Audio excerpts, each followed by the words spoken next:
எவ்வளோ பேருக்கு இந்த மாதிரி செகண்ட் சான்ஸ் கிடைக்கும்னு தெரியல. 5 இயர்ஸ் பிஃபோர் இந்த பிஸ்னஸை ஸ்டார்ட் பண்ணும்போது ஃபஸ்ட்டு கிளைண்ட் இவங்க தான் எனக்கு. நான் அவங்களுக்கு சாம்பிள்லாம் கொடுத்து அவங்களுக்கு ரொம்ப பிடிச்சி போய் ஒரு 3 கேஜி கேக் என்ன நம்பி கொடுத்தாங்க. அந்த டைம் எனக்கு விப்ட் க்ரீம் கேக் மட்டும்தான் செய்ய தெரியும். ஸோ அதுதான் நான் செஞ்சுருந்தேன். அண்ட் அது அவ்வளோ அன்ஸ்டேபிளாக இருக்கும்னு எனக்கு தெரியவே தெரியாது. 45 மினிட்ஸ் ட்ராவல்லையே அந்த கேக் வந்து பயங்கரமாக டேமேஜ் ஆகி அவங்களுக்கு போய் ரீச் ஆயிருந்திருக்கு.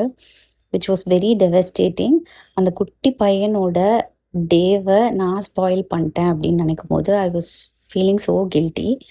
ஈவன் தோ அது வந்து ட்ரான்சிட் ப்ராப்ளமாக இருந்தாலும் எனக்கு பயங்கர கில்ட்டாக இருந்தது.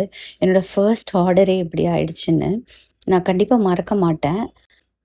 ஆஃப்டர் 5 இயர்ஸ் அதே கிளைண்ட் அதே பையனுக்காக என்கிட்டேருந்து ப்ரௌனி ஆர்டர் பண்ணியிருந்தாங்க.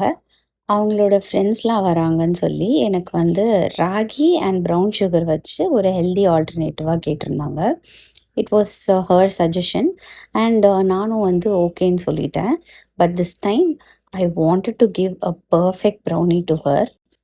இந்த வாட்டி எந்த சொதப்பலும் நடந்துடக்கூடாதுன்னு எல்லாத்தையும் பார்த்து பார்த்து செஞ்சேன்.